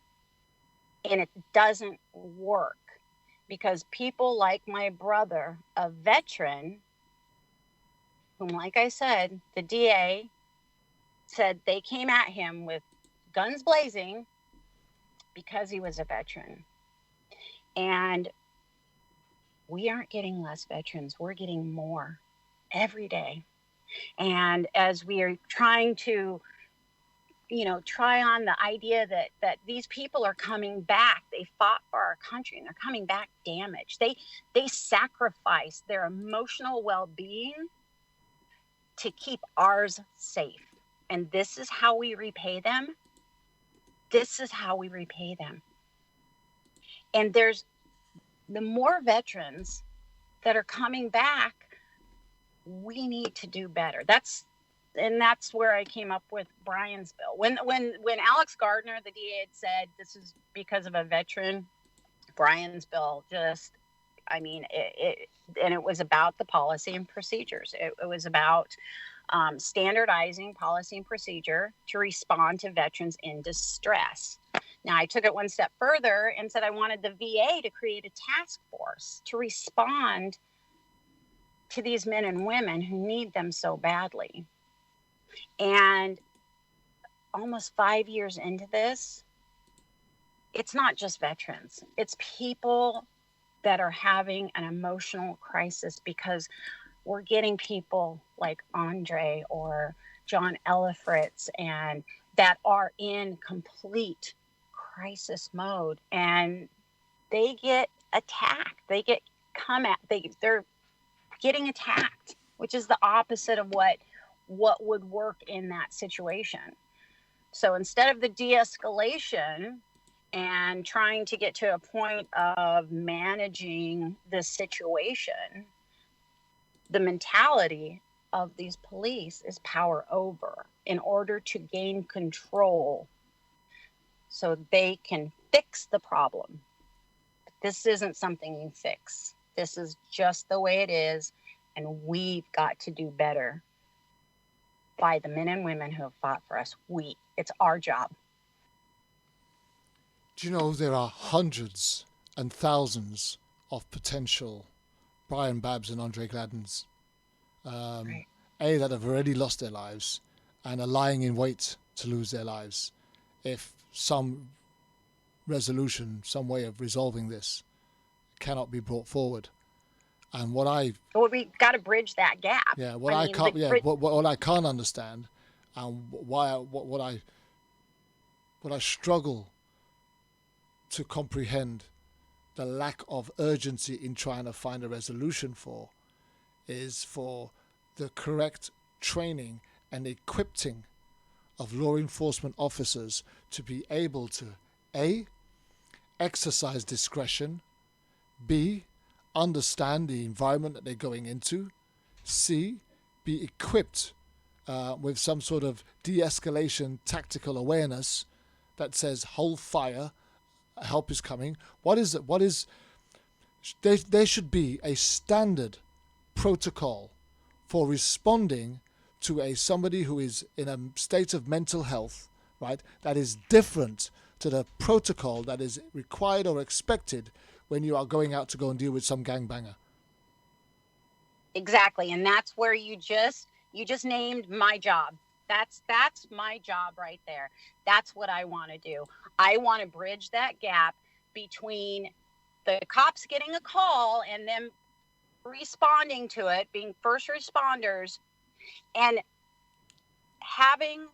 utilizing what we already have in existence and give them the opportunity. There's a nonprofit organization here in Eugene, and it's really groundbreaking. It's called Cahoots, and it's a mobile unit of a crisis management team, right? So they respond to the community as a whole, and they respond to people with mental health issues.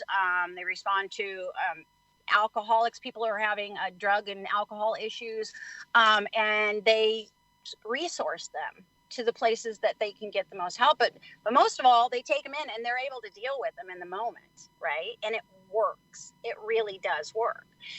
Just like, I'm sure Project Response. So where is that point that instead of the cops coming in with guns in militaristic fashion and a team of people coming in to negotiate the situation, to de-escalate?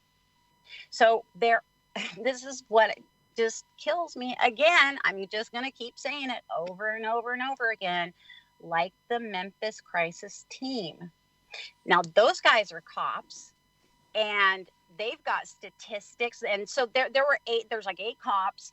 They volunteered to have the extra training to deal with people and with emotional problems, mental illness, and their disposition fits it, right? So it's their job, and they get to actually know, because a lot of people with mental illness, it's not just in the moment. They're repeat. It happens a lot. So they get to know the people, and the statistics for how successful it is phenomenal. And when you look at that, when you're like, it only took 40 hours extra of training, but these people wanted to do it and they wanted to make a difference. And the arrests went down in the hundreds in 1 year. It was unreal, and it works. It doesn't even take away from what we have right now. So why aren't we doing that? It beggars belief, but here's another element. If somebody in the neighborhood called 911 or whatever and said, there's a guy lying in a street, and his head looks like it's split open and it's pouring out with blood, who would the operator send? Ambulance, paramedics.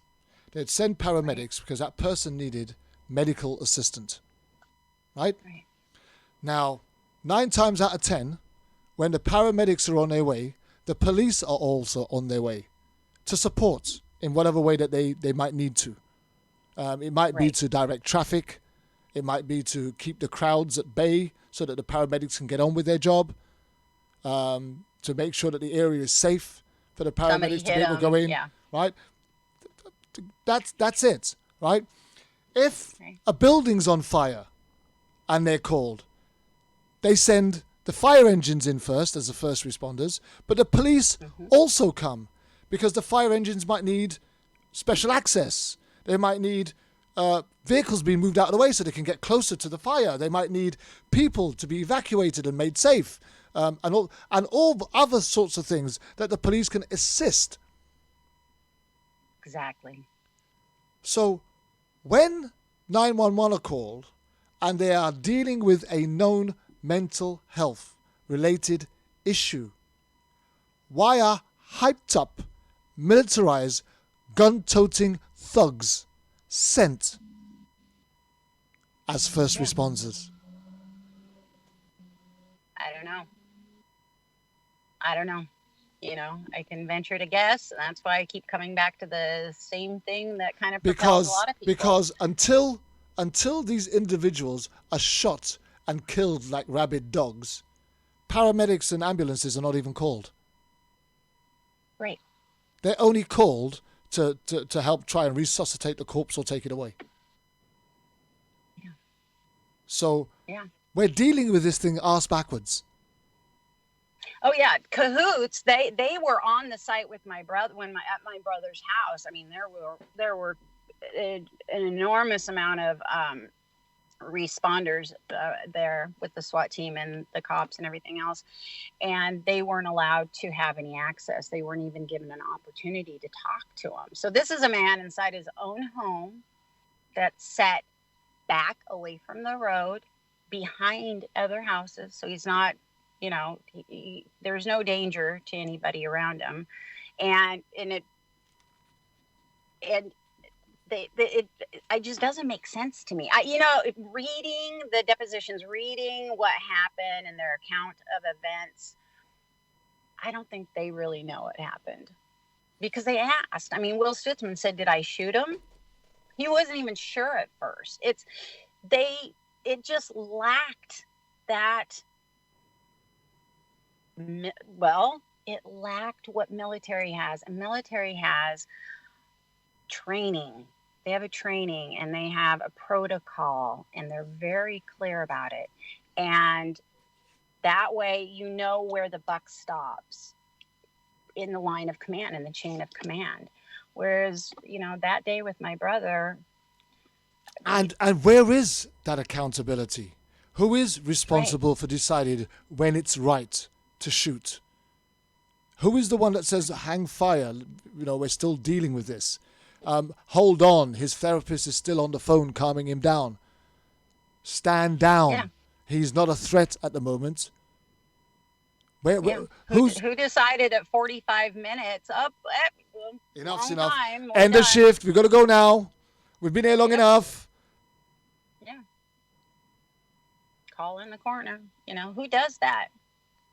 Which here's the other thing that I want to put out there, and this is a hard information to share with people, because they don't have to deal with it until they have to.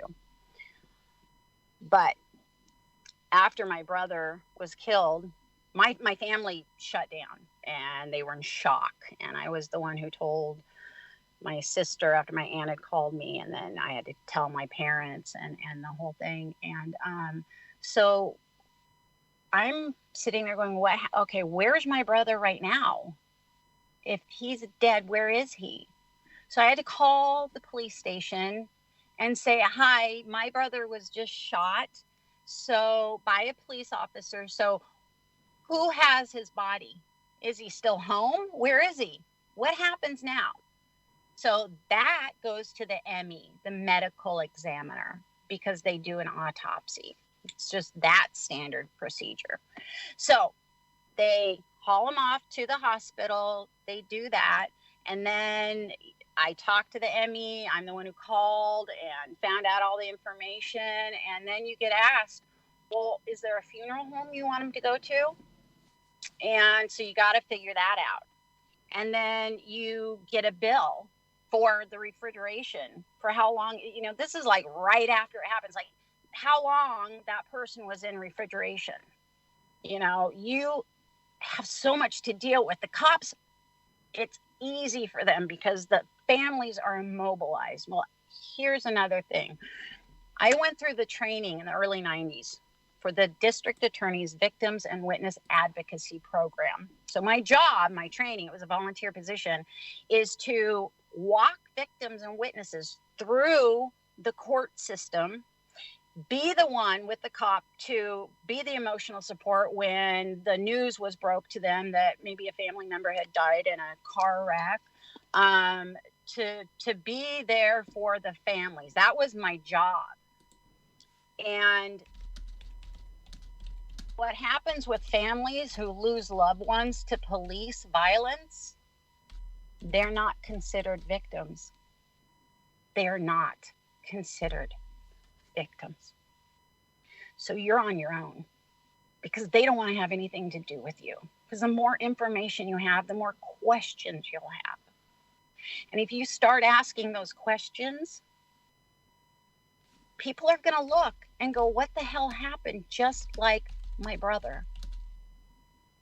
It's shocking. It just puts us in that position. So we don't get advocates. We don't get help. We don't get, and then to just compound that, when somebody says, oh, my brother's dead. Well, how'd he die? A cop shot him. Oh, what was he doing wrong? He wasn't doing anything wrong. He was in his own home. He wasn't a criminal. He was having a bad day. He was having a bad day due to an injury he sustained protecting your life. But by God, we don't have 45 minutes to give him. We don't have enough respect or regard for this man's life to give him the time he needed or the voice he needed to hear. The moment that could have been taken, that would have given a young son and daughter a life with their dad. Walking down the aisle, seeing grandchildren. My brother would have been phenomenal. He was like the kind of person who would be the best grandpa. Walking, seeing his son graduate. So you don't think of that. When you think of somebody who got killed by police, you think of what did they do wrong? And we need to change that story. Yes, we do. Stephanie, breathe, honey, breathe. Your story is so tangible. It affects us so much. And we're so sorry for your loss. But we commend you for your strength and passion to carry on. And it doesn't make it easier. It will never be easier. Nothing will ever, ever be the same. Ever. But the thing is, it's not just me. And it's not all fair. these, It's so not many fair. families. So Yeah, many people. it's not fair. No, It's really not fair for those children not to have their dad. It's not fair, period, for him to have not a life. Don't we have a right to life? And, with your process of cahoots and stuff, you're exactly spot on. It should be crisis. Now, to be clear, I haven't worked with them. They're just an organization that that they seem to be doing really good, and I hope that continues. Yeah. But there's these people that aren't getting the regard they need, and they're in emotional crisis. They're in a mental health situation.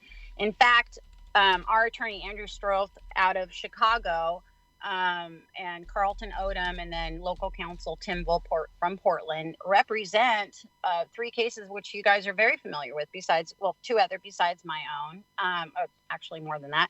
But John Ellifritz, if you, God forbid, watch that video, it's shocking. It's like a snuff film. It's unreal. And then Stephanie, Andre Gladden. that you are so powerful. Your message it's going all across the whole world right now because of our fantastic host, Curb and Julian. Both and of you guys. We have. I'm so appreciative that you tune in and that you know what we're talking about. You're part of it. Your passion is fabulous.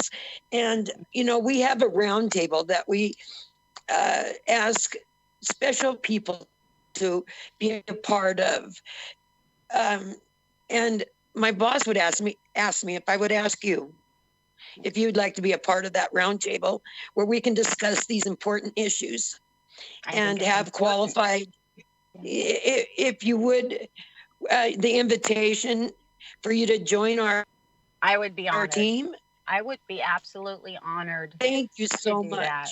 Yes. Oh, that is fabulous because you have so much, and you've really yanked our souls, and I'm so proud of you. I am so proud of you. Thank you. And I commend you for your strength and thank you so much for coming, Steph. Well, thank you for having me. You guys are doing amazing. It's crazy that you guys, it's unfortunate you guys have so much work, but you're doing it and I appreciate it. Do you know, I was having a moment myself because you actually moved me emotionally. I've been encaptured throughout this entire interview that's been going on for the last hour and 45 minutes. And I felt compelled to invite you onto the roundtable team. I know that you're busy. I fully understand it. If you can't I would absolutely make time for this. I am incredibly honored. I am. And I think that us coming together, we all have information that can help. That's what we need. Yeah. We need to organize. We need to talk about this. We need to bring awareness. So whatever I can do to help, I am more than willing and very happy to do so. We now broadcast, stream a roundtable once a month now. And what we try to do with that roundtable is look at current issues, current cases, but more important, look at legislation that can be challenged. Exactly. Jerry Summers is on our roundtable. Jonathan Newton is on our roundtable. Oh, great. Yeah. Both those guys. Yeah. Scott Russian and Patrick Lane are on our roundtable. Yolanda McNair and Dee Martin are on our roundtable. I just went to with Yolanda and Dee and then Pacific Northwest Family Circle. I was invited and got to go to a retreat up in Washington just recently. It was amazing to see some incredibly powerful women and share their experience, strength, and hope with each other. It's incredibly powerful. But I believe you would make an absolutely fantastic addition to our roundtable team. Absolutely.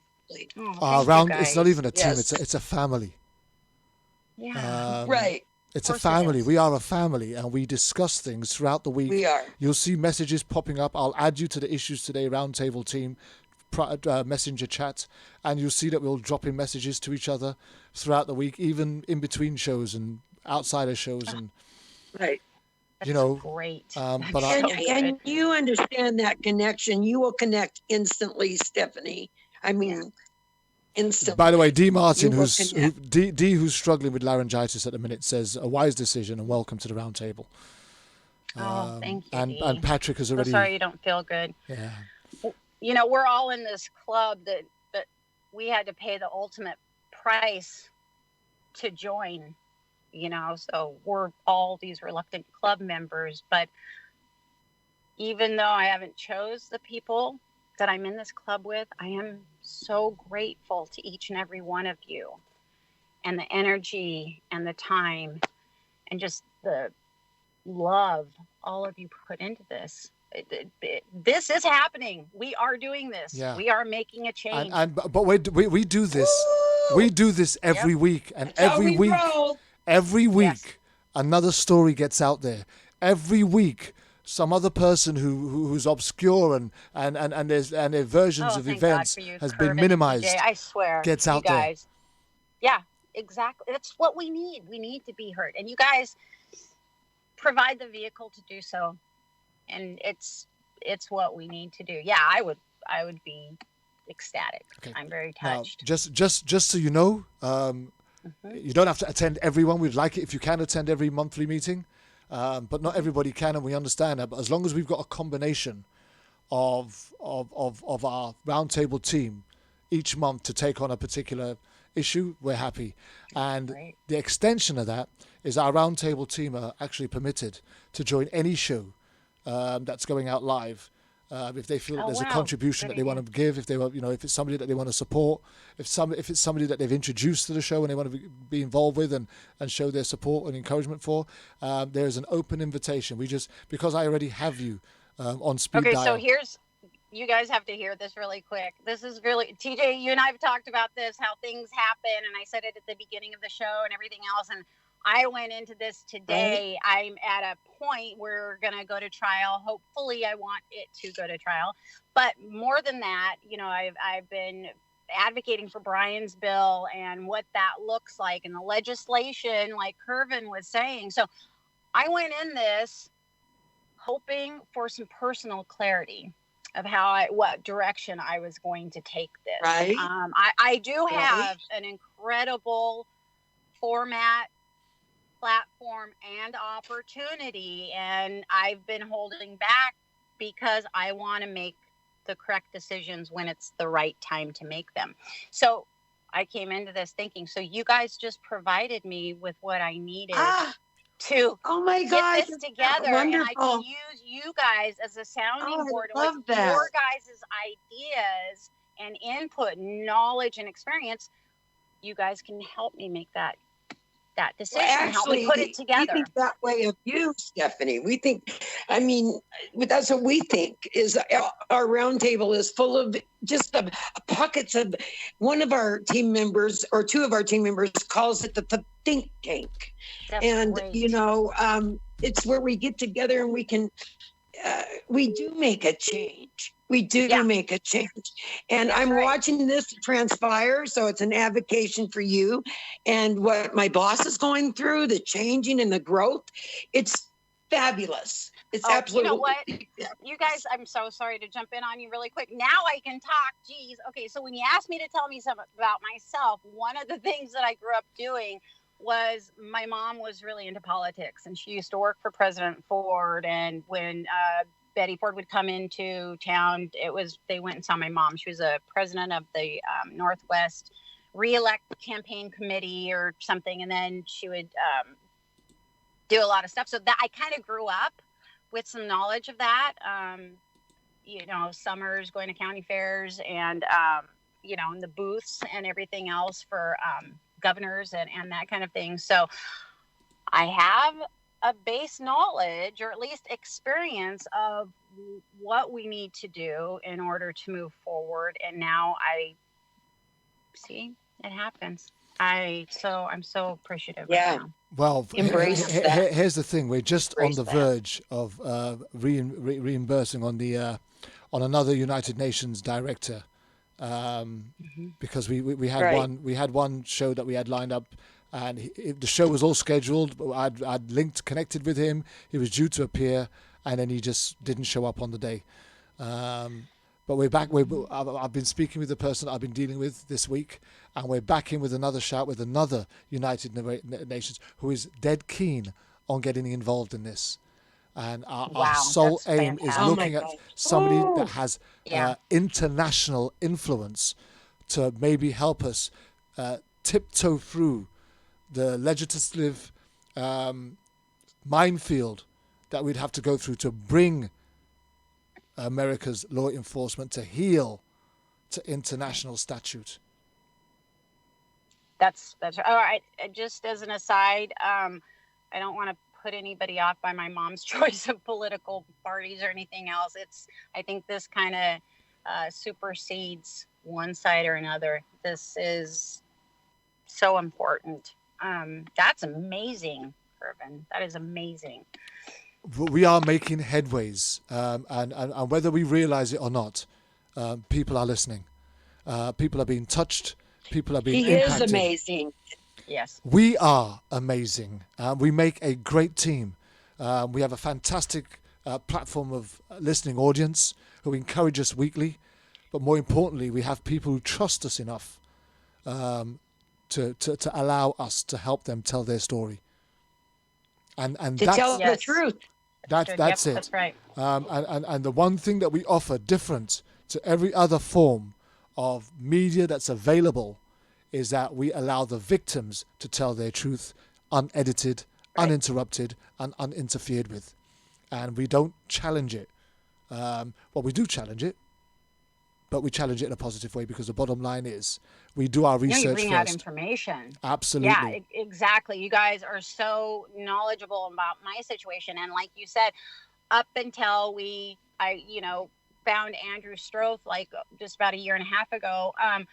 I was here, I was doing this alone. I didn't have a lot of help. I had my family, but not as far as other activists and stuff, other than locally. And this has been amazing. And now we're connecting all over the world. It needs to happen. America, we need to do something. That's for damn sure. Some of the places that I get comments from, I get messages from, in response to some of the shows that we do, tells me that we're being listened to around the world. So it's awesome. And again, thank you for accepting our invitation. But we've got 4 minutes left. 4 minutes left before the show ends. What else? What do you want to finish with, Stephanie? The last words are with you. The last words. The last words are with you on this show. Yeah, that's a hard one. Okay, so I have a word for everything else, but here, you know what? The first thought that I had isn't so much words; it is a feeling. Is that I am going to succeed. We are going to do this. We are together, and we're going to change the way we look at the people who need help in our society. And we are going to make that difference and be there for them. My brother, if he had it. So, yeah. We are going to remain steadfast in our commitments and our passion to deliver the truth. Oh, do we have like even 1 second left? I wanted to just add something really quick. You got more. You got about a minute. Got a minute and a half at least. Do I have a minute? Okay, good. Okay, so I have to tell this story. I'm into horses. You heard that. We grew up on a ranch, and then we had a river running through our backyard. And my brother was 13, and he had this little bay gelding called Cimarron, named Cimarron. And we used to take off. And of course, it's the 80s, 70s, 80s. So, who knew where we were for how long. So, but he took off up the river on Cimarron, riding bareback. And Brian comes trucking up into the yard, and my dad and I are standing there, and he is holding the hugest salmon. It was almost as long as he was tall. He had jumped off his horse in the river and tackled this thing, and literally, like by hand, and literally slung it over the back of his horse and walked it all the way home. That was my brother. I mean, oh my gosh, I love that. I love that. Yes. I will put pictures of that. He is so proud. He's standing there. It's so amazing. In fact, there's a picture on my Facebook right now that I posted of Brian holding a fish, and used to love to fish. His boat was named Stress Relief. And the marina that he kept his boat at, they actually made him a bench, a monument, and engraved his name on a plaque, and put this most beautiful, and carved a wood carved salmon in my brother's How name. special is that? Yeah, he was. That is people awesome. thought a lot of him. Yeah. Okay, we got 30 seconds left. TJ, take us out. Stephanie, thank you so much for sharing your story with us today. We really look forward to having you on the next roundtable. Look out, we'll be adding you to the messenger group, and TJ will be in contact with you to just fill you in on where we are and what we're going to be doing next. But that's all we've got time for today. We want to just thank you for sharing that story with us. Our heart goes out to you. We are praying with you. We felt your pain today, and we also felt your passion. So it's been a great show. TJ, what else do you want to say before we fire off? I'm just overwhelmed by everything that happened in today's show. It's so wonderful. Thank you again, Stephanie, and we will be in contact. Next week, we'll have Christine Bunch on, and then we'll go on into August already, boss. Our first round table. Right. With our new round table team member, Stephanie Babb. You, thank you very much. Logistics team leader. Yeah, thank you very much, TJ. Love you so much. Thank you all for joining us. That's all we've got time for. We're actually out of here.